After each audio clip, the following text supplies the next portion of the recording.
Hello, everyone, and welcome to the Good Body, Good Brain podcast.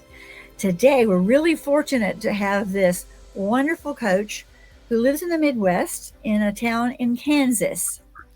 And she has written a wonderful book, which I'll talk about a little bit later. But first, I want to just give you an overview of her bio because it's quite impressive. She has been doing this for 30 years, both as a counselor, as a coach, and an author.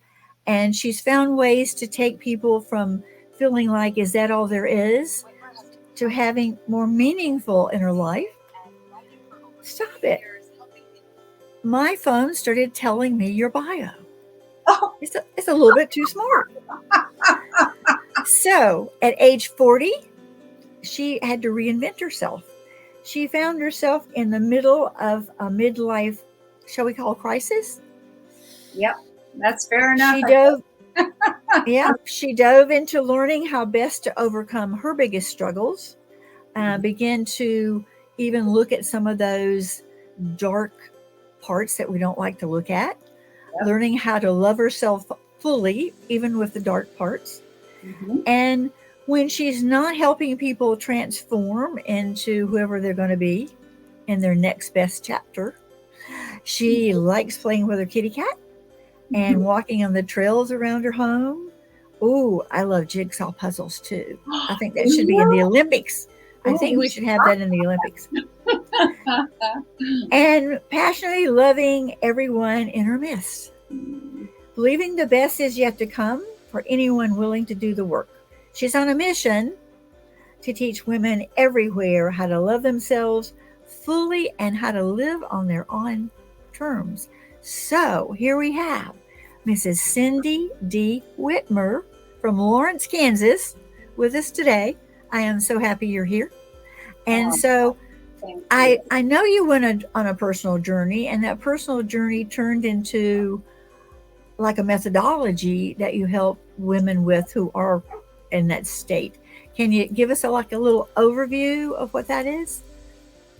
Sure. Yes. Yeah. Exactly. I mean, I had to do the work myself to move through my own what we might call a midlife crisis and turning it into my next best chapter, which I'm living out now very happily. And yeah, it took several steps. And so when I started coaching women in midlife, through their transformation, I realized I was kind of saying the same things over again, and realized, yeah, this is the midlife makeover method. So thus the book, thus the coaching programs and so forth. And really it's taking people on a journey of, first of all, waking up. Like, first we have to do what I call waking up, and that's realizing, how we got where we are today. What strengths brought me here, what weaknesses, or what, where did I fall short with myself? What choices did I make that led to where I am now in the midst of this unhappiness or this questioning, now what, or whatever. But just taking a really honest look at ourselves. And so if somebody's not willing to do that, they're not going to get very far down the path of transforming their life. You've got to be willing to take a good hard look in the mirror. And that can be very painful, but it can be so powerful. And then from there, we talk about, getting really clear, like crystal clear about what you want your life to look like. And so I help women dream. I help them articulate what they're actually wanting, because many women in this stage of life, in their 40s, 50s, 60s, and beyond, go, is this it? Is it all downhill from here? All I've got to look forward to now is aging, illness, and death. I mean, there's just this real sad belief that when you reach these ages, that it's all downhill from here. And so I want to help change their minds and start to see that actually anything's possible at this point. Anything. So we do that work, and then we start to get rid of everything that needs to go, that's been in the way. And then we do a lot of mindset work, because right up here is where a lot needs to change. How we look at life, how we think about it, the thoughts we carry about our own selves, our bodies, our age, the possibilities. So we work on mastering that mindset. So your mind becomes your best friend in your journey instead of your worst enemy. So the negative self-talk has to go, and a positive mindset needs to grow. So we work a lot on that, and then creating a system of habits that create the happiness and success that they actually want. And then putting support and systems in place so they're able to sustain this lifestyle that they've created for themselves. So that's a basic, 2 minute or 5 minute, whatever it was, overview of the midlife makeover method. That's wonderful because there's three things that I talk about with clients, corporations. The first one is skills. Do we have the skills? Do we have the mentorship to help us understand the skills? And do we have the accountability from someone outside ourselves that will hold our hand and bring us along the journey? And that's why having a coach is so vital. When you're like this, you're inside the jar, you can't read those labels. No. We see the labels. We do. We see the labels of how great that person is, how so much potential they have, and how they've been sort of hiding their light under a bushel. Yes, and what comes with inviting professionals in your life, whether it's a doctor, a nutritionist, a coach, a teacher, a mentor, whoever it is they are trained. We are trained very specifically. Coaches are trained very specifically to listen in a way that your friends and your family are not listening. Even if they're good listeners, they don't have the professional ear that's going to help you to hear and give you back clarification about how you're communicating about your life, places where you are off path that no one else is willing to help you to see. And then, yes, the accountability, the support, the mentorship is, I walk my talk. I live what I teach. And so part of what I'm able to do, I'm blessed to do, just as you are, Sally, is we teach by example, because we really believe what we are teaching. We live it, and it's reflected in our lives, our own health and happiness and that kind of thing. And when you have someone in your corner that's doing that, it's a way to lead yourself forward even quicker. And so it's a really wonderful experience. I totally agree with you 100%. If I meet a coach who wants to present some kind of program, the first thing I ask them is, who's your coach? Yes. If you're not willing to spend the time and the investment on having somebody with you, like I don't do my own taxes. I would never pretend to know how to do my own taxes. Me neither. No. When cars were 4-cylinder and they didn't have computers in them, I could change my oil, but not anymore. Not anymore. So even coaches need coaches, and that's not it takes a certain self-confidence to say, hey, I'm a little blind over here. I want you to shine your spotlight on this part of my life that I'm a little blind about, and give me some insight that I can't see myself. And that's the beauty of what you do, because these people have never been in midlife before. Exactly. Where's the manual, right? I mean, and it's different for everybody, but yet there seems to be a theme of, coming to a crossroads for most people in the middle of their lives, some point, whether it's with their health, with their relationships, with their careers, financially, whatever it is. Usually people in midlife are reassessing, reevaluating, because they sort of reach this point and go, wow, I've been doing the same thing for 20 years, or I'm finding myself sort of in a lull, like what's wrong? Am I bored? Am I uninspired? Am I depressed? What's going on with me that I am not feeling daily joy? And then there's all the stressors that come, the natural transitions in life that often hit around now. If you're a parent, the empty nest shows up. If you probably have elderly parents or loved ones that might need your extra support now. You may hit kind of a plateau with your career.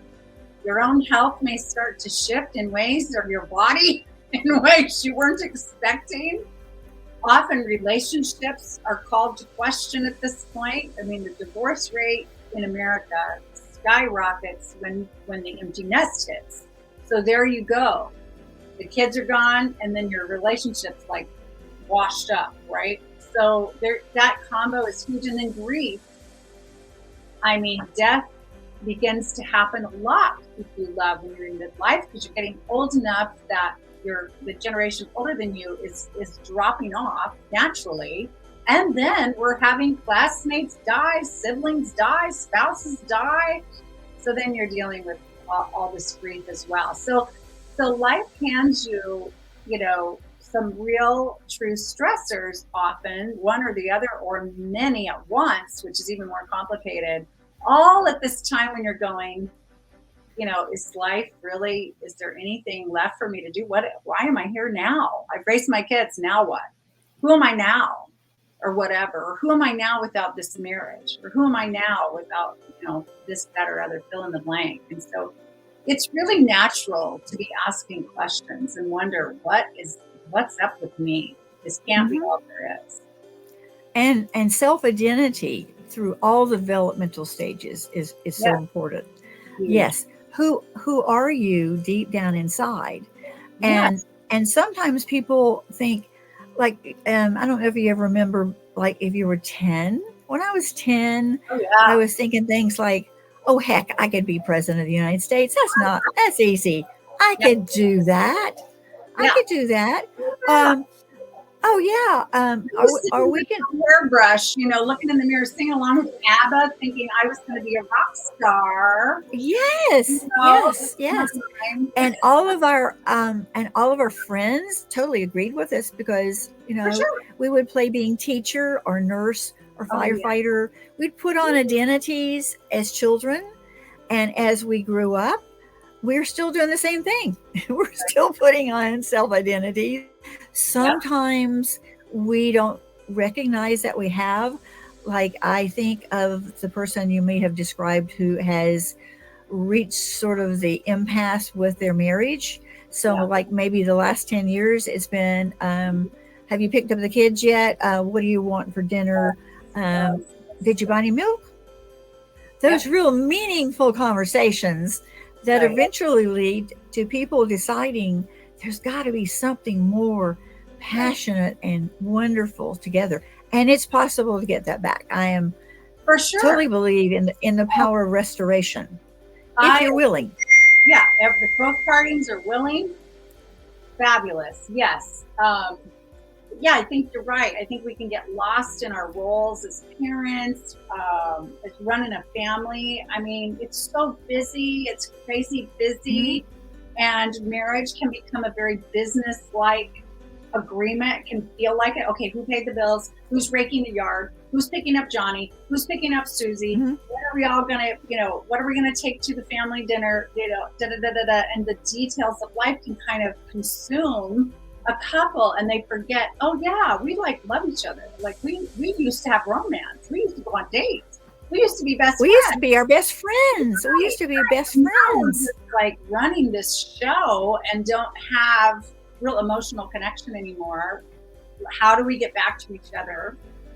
And another thing I find is that women especially, I don't know if men go through this as much, maybe they do and I'm not aware of it, but women especially, I find, forget their humans, like individuals first. Like we are an individual first.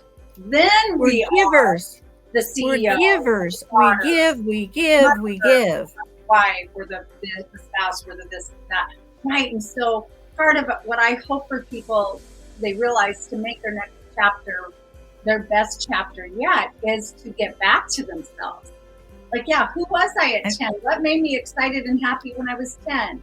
Oh, I can do some of those same things now. I'd love to ride a bike at 10. I can ride a bike now. I love to do jigsaw puzzles when I was 10. I can do those now, or whatever it is, and just find themselves.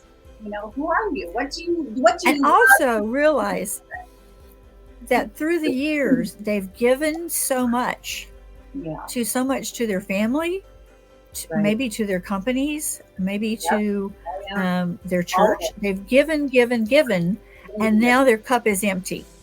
Yes. And you cannot keep giving Drained. with an empty cup. Nope. They're drained dry. Drained dry. Absolutely. And then, so it's very difficult for some women when I start to say, oh, love yourself, say yes to yourself every day. They go, oh, that's selfish. I can't do that, because they think it's against others. But it is not. It is Ayanna Van Sant, who you may know, she's a nationally known, author, speaker type. She says, no, we need to get self full, not selfish, self full, so we get our cup full and overflowing. So there's more to give to others. There's more, and you're not giving from deprivation or obligation. You're giving from a place of, I am so full in my life. I am so happy in my life that now I want to give to you. I have more than enough love to give, more than enough time to serve, more than enough. So you can continue your giving. I really love when women can adopt this philosophy. What's best for you is best for all, because it is true, but that's a big change of mind for many people. What's best for you is best for all. So when you make a decision that's best for yourself about anything, you're being authentic, which is best for everybody around you. And it really will give them the best of you that you've got. Yes, because when we don't do that, we turn into these whiny, Martyrs. look what's happening, martyrs. What I have given you the best years of my life. Oh my God. And now you treat me like this. Yeah. Right. I've worked my fingers to the bone raising you kids, and I've given you all I ever, and yeah, blah, blah, blah. And think about the effect. If you truly are aching inside with that kind of feeling, you're going to make yourself physically sick and age even faster, in my opinion. And I bet my bottom dollar you agree with me, Dr. Sally Good. Yes, and we actually have evidentiary things that say people with a positive mindset not only live longer, but with more vitality. Yes. I've been studying longevity a lot lately. And another thing I just heard, have you heard about that Harvard happiness study? It's been going on for like 85 years or something. Mm-hmm. And they found that people at 50 who have, now I'm not saying go get yourself some bad cholesterol, but they're saying people at 50, well, they studied people at 80, and those that are the healthiest physically and happiest emotionally, what they were doing at 50 was not necessarily, they didn't necessarily have the best cholesterol or other numbers, but they were deeply ingrained in nurturing their relationships in a healthy way. They had warm, healthy social connections and were surrounded with support and offering support to others. And I thought, oh, that is such good news, that it's not all about the biology, but it's also about the social networks, the connections. And so a lot of women in midlife tell me they're lonely, they're bored, they're lonesome, they have no friends. And I think, oh my gosh, you've got to go get some friends and get involved and find activities that are meaningful for you that you can share with other people. So that's another goal maybe you become a master gardener, or maybe you join that club. But socialization is one of the modifiable factors that staves off most dementias. Oh, that's fabulous.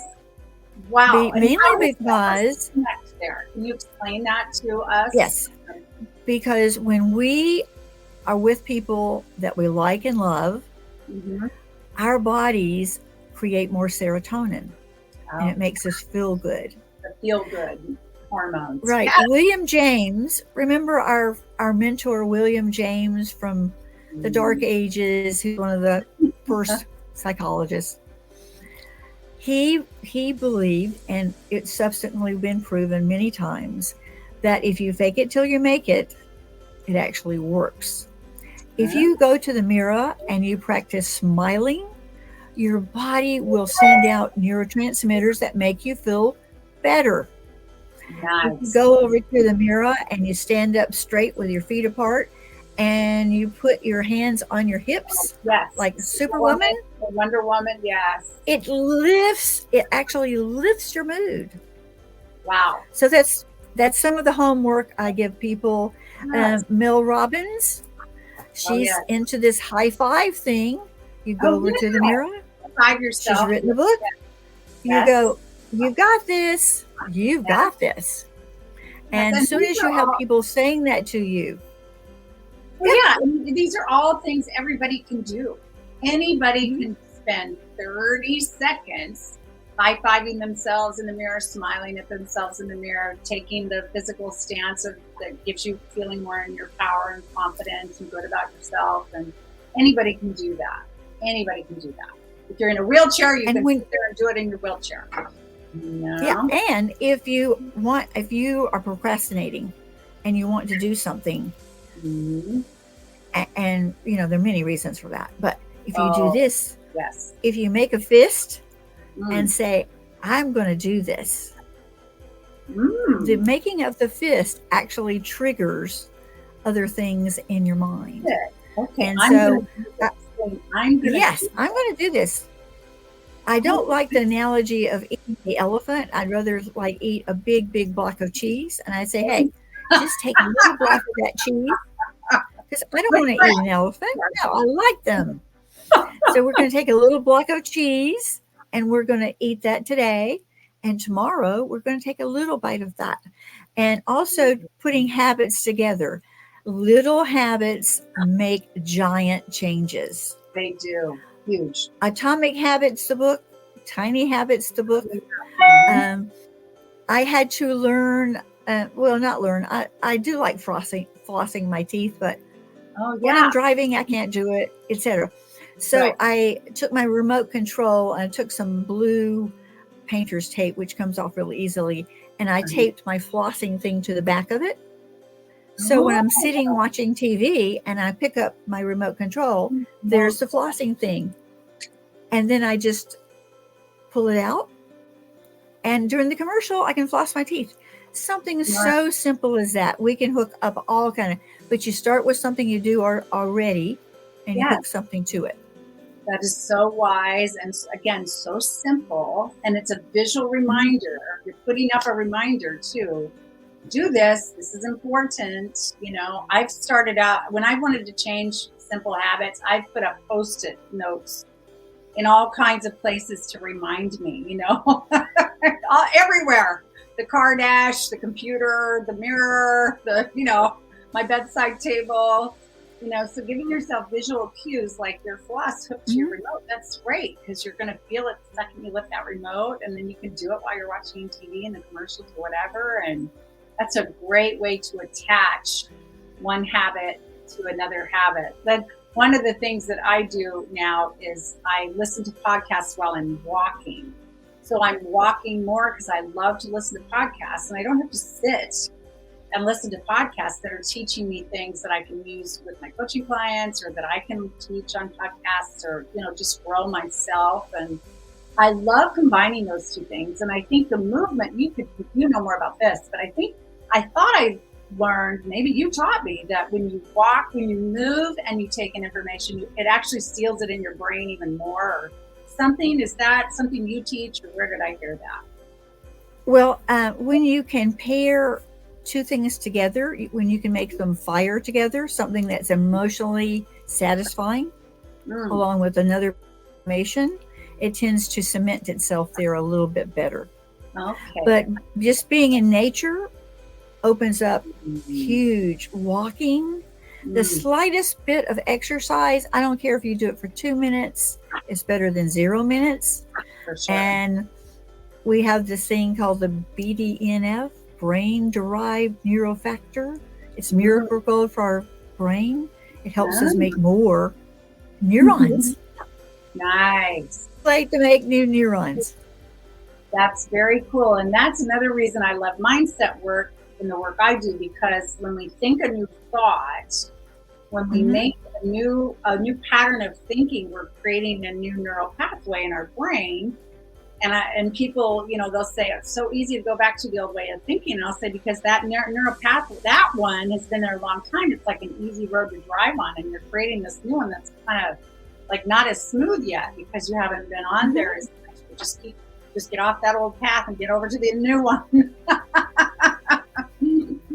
Well, our brain is very, very tricky. It wants us to stay safe.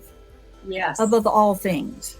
For sure. So when we start deviating off that familiar path, new thing, the brain says, I'm not so sure I can protect you while you're doing this other thing. So I'm just going to make you either forget about it, or I'm going to distract you with something so you won't do it. I've had some of the smartest people in the world. We make lists. We make ways to follow programs. We paste them up and whatever.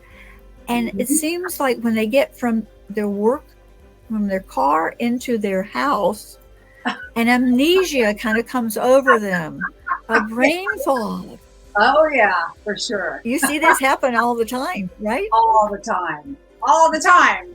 Yeah, I say to clients, your brain's job is to protect you. Like if you're trying to make a change and all your bells and whistles go off and say, oh no, be afraid of this. Start worrying about that. Don't do that. Don't do that. I'm like, that's good news. Your brain is working, but we want it to not think it has to work so hard that way and use it to channel this new habit or new ways of being that are actually going to help you feel better in the long run. Yes, I ask people to talk to their brain. I ask people to say, okay, brain, I see what you're doing here. You don't understand what my motives are. And my motives are to make both of us healthier so I can carry you around a lot longer, because you don't want me to not carry you around longer, because then you won't have a place to live. Oh, I love. So we make some agreements with the brain, and we have to keep reminding it, okay, this is part of our agreement. All that committee that's in the head, the critic. Oh, yes. Yeah, all those in there. We have to, the chairman of the board, we have to make an agreement with them that this is going to be okay. Not only would it be okay, it'll make the host, us, be more apt to carry you around with some vitality, and you'll have so much fun in later years. Yes. Oh, I am very encouraged by the anti-aging or aging well, information out there. And you are the pioneer, definitely in the camp of all of this. And I love that, all the information you share. And yeah, I find for me, because I'm not a health practitioner, I'm a physical health practitioner per se, but I find for me that happiness and daily joy is my best drug for, continuing to age well and just live fully, live, vitally. Just, I don't know. I don't think it has to be that challenging. No, and just throw in a little bit of gratitude every now and then. Oh, for sure. I do daily. I do a little gratitude journal. It takes me like 5 minutes. I do it every morning. It's part of my wake up routine, my how to start my day. And I just put on the top of a page of my journal, I get a little journal, and I just say, I am so happy and grateful.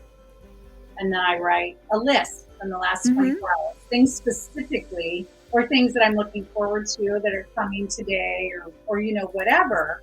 And it's just this 5-minute little activity, but it's part of how I give myself a morning boost. A lot of people think their boost in the morning is their coffee. No, that's not it. I find it needs to be like, some movement, some spiritual practice. I like to read things that inspire me or just really center me.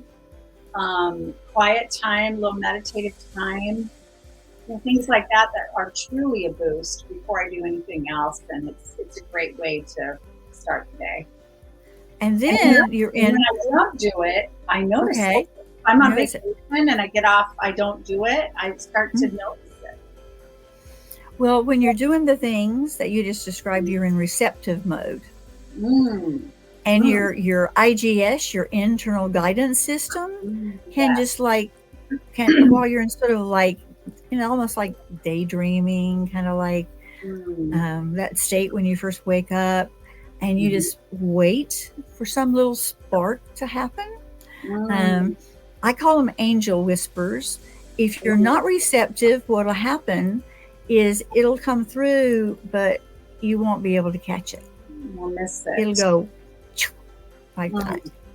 So being receptive, especially early in the morning, you learn a whole bunch of new things. And you can, in my gratitude journal, I have a page in the back. It's Mm. called God's List. Ooh, I like that. The sound of Yes, that. yes. And when I find something that I have no control over, I can't possibly have any control over, and it's kind of on a big frame, Yes, I just write it over in God's list. I say, okay, God, that's this is yours. yours today. This is yours today. I Good. can't do anything about it. I Oh, know that you can do all things. yes. So I'll leave it over there in God's list. And eventually I won't pay any attention to it. And a couple of weeks later, I'll look over there, and lo and behold, something has changed. Something has Yes. shifted. Yes.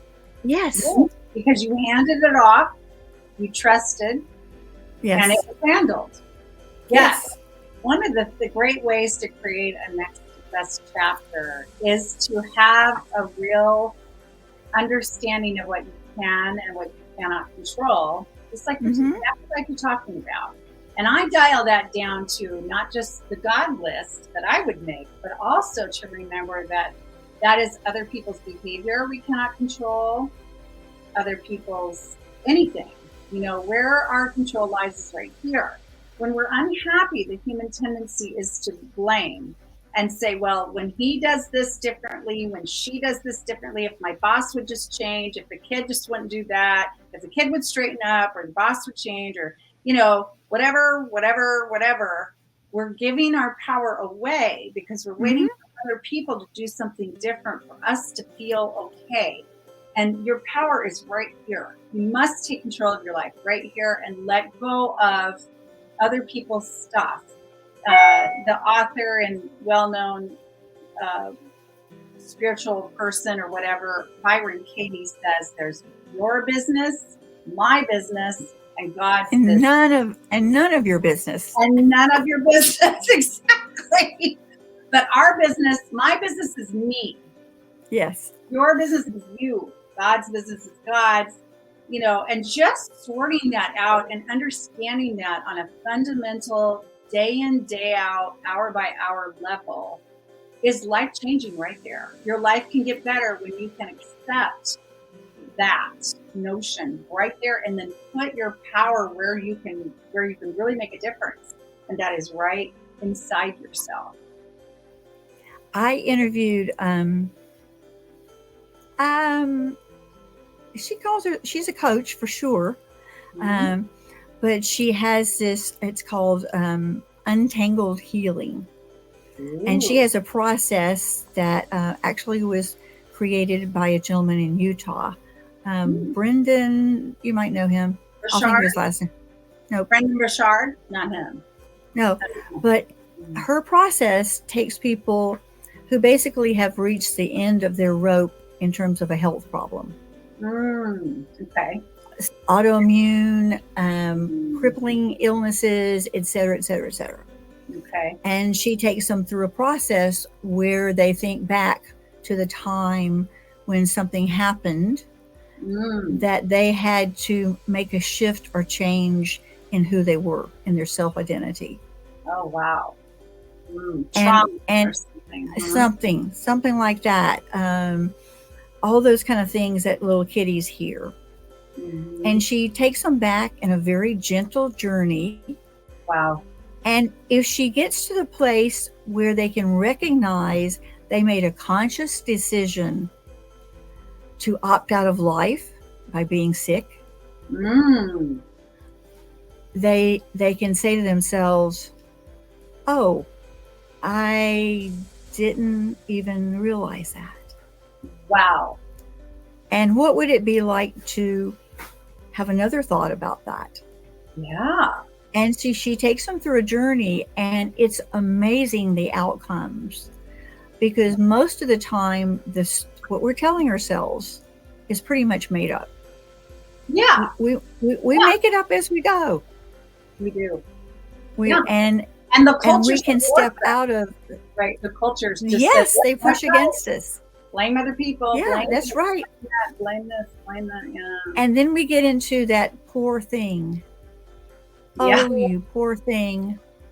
Your husband left you. You got all these children. It's a Oh, you victim poor thing.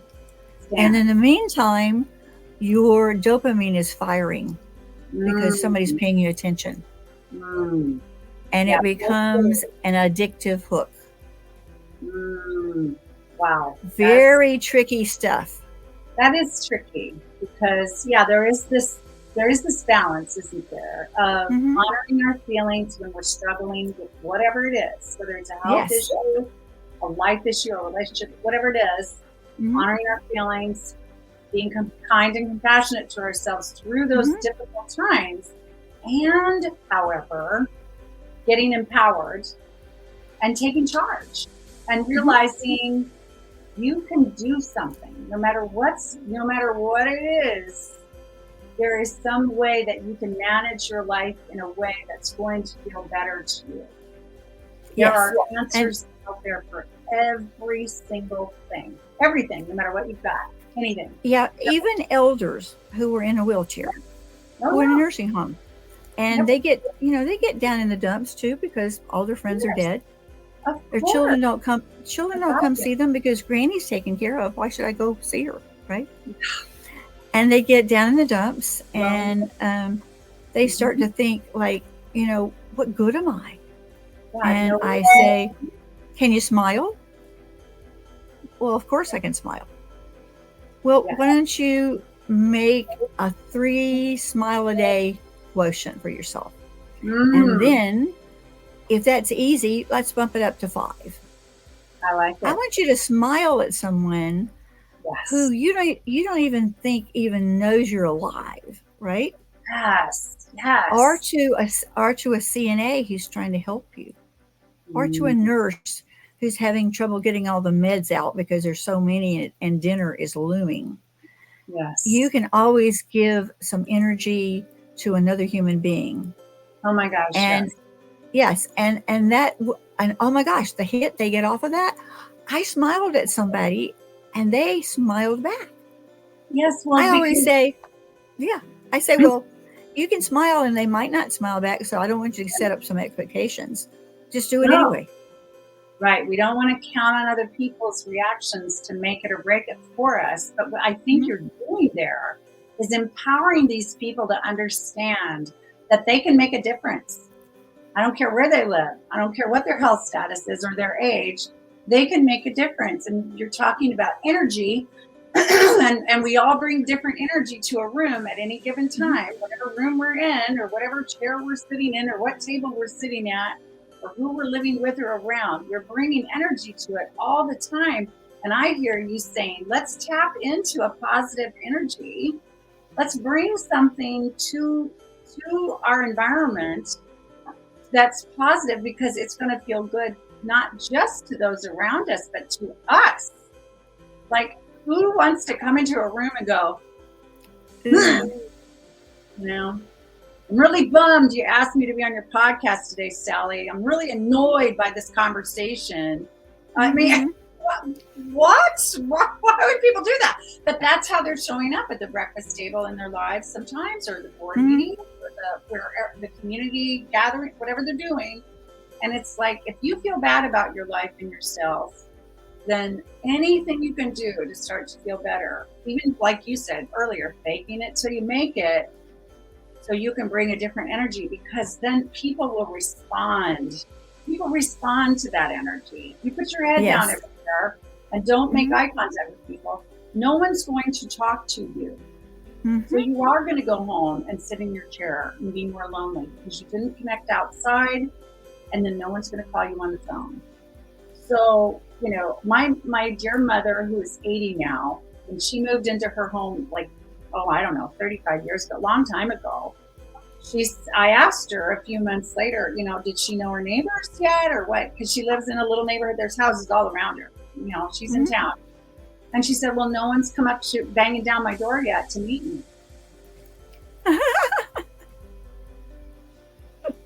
Make some casseroles, Mama. Yep. Get outside. Make some cookies. Meet people at the mailbox. Go say hello when you're all mowing your lawns, whatever.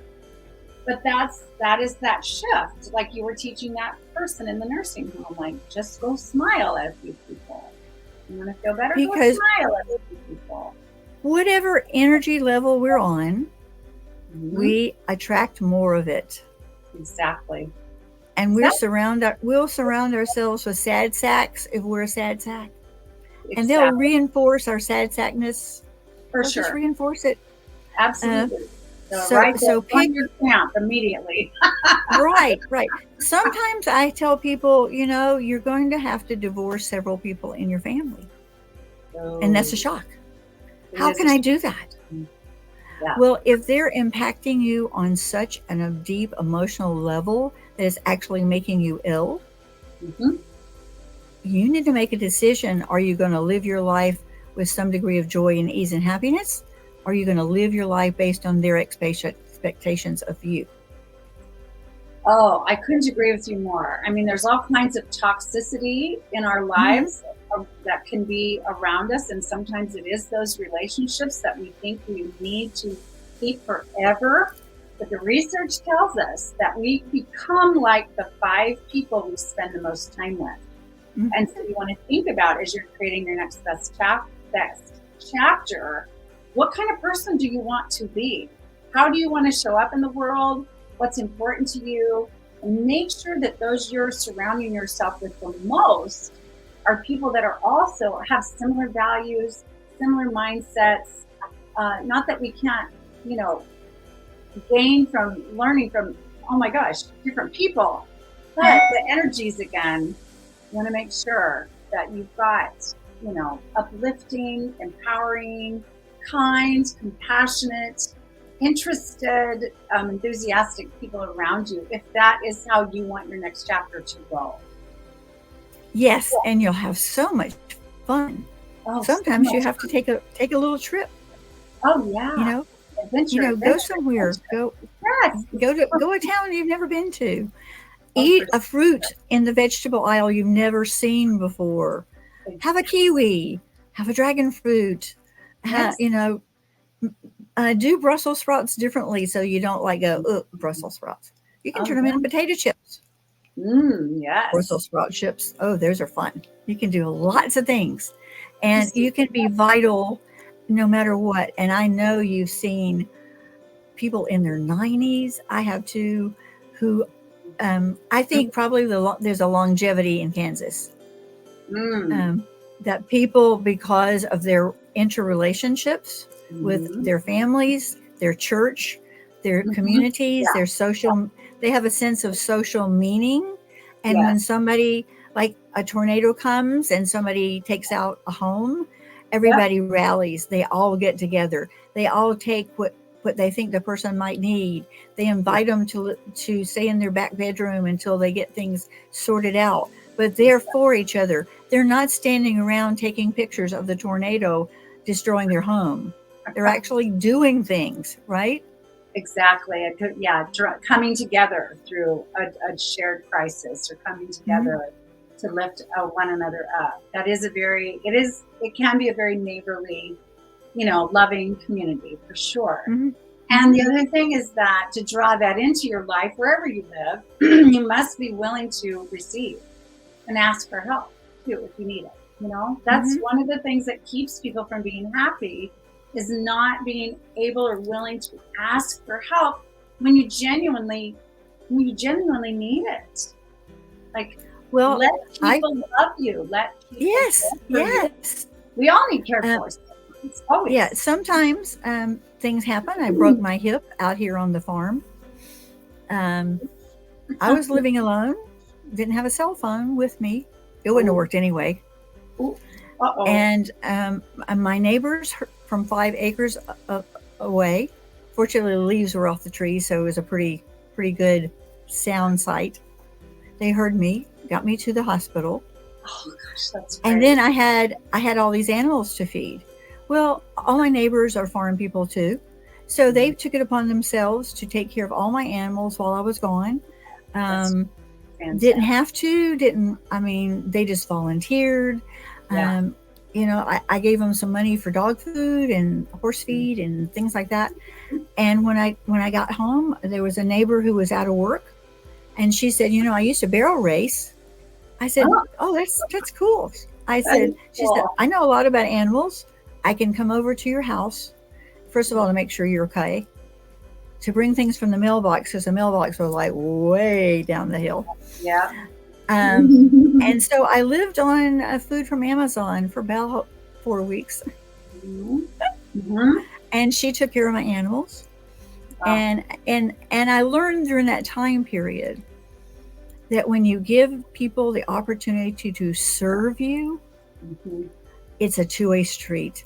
They love it.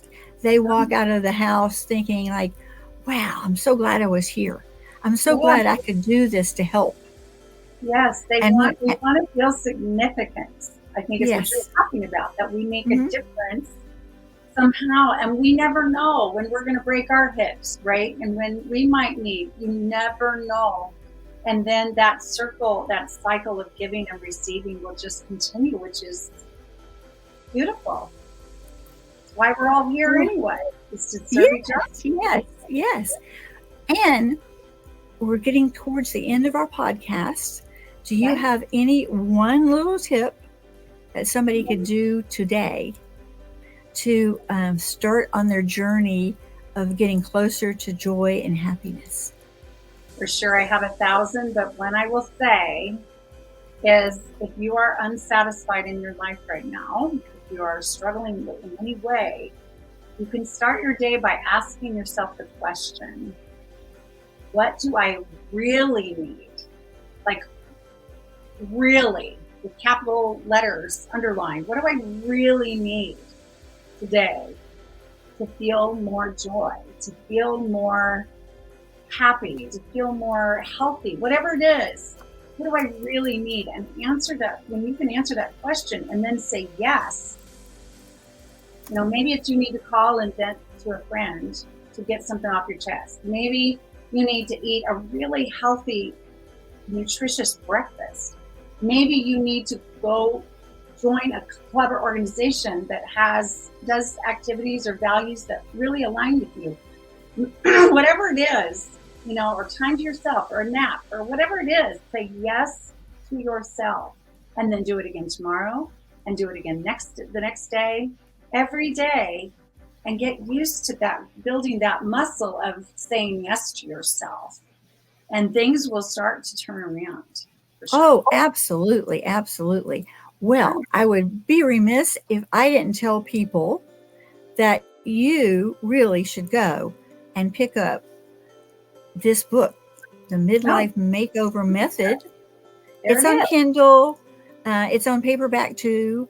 Yep. Um, Easy to Amazon. get, and you can follow it along. And hey, there might be somebody in your life that might need a copy too. Maybe it Yeah. becomes a shared experience. Maybe you can socialize with someone over this book, which I think would be fantastic. And Miss Yeah. Cindy, thank you so much. I Oh, thank appreciate you you. so much. Thank And you. we have been listening to the Good Body, Good Brain podcast, which you can find on multiple platforms. There are about 7 now. This will also be posted on YouTube, but you can listen to the audio just about any place, anywhere you want to listen. So, again, thank you so much, and meeting us from Lawrence, Kansas. Thank you so much. What a pleasure it was. Thank you.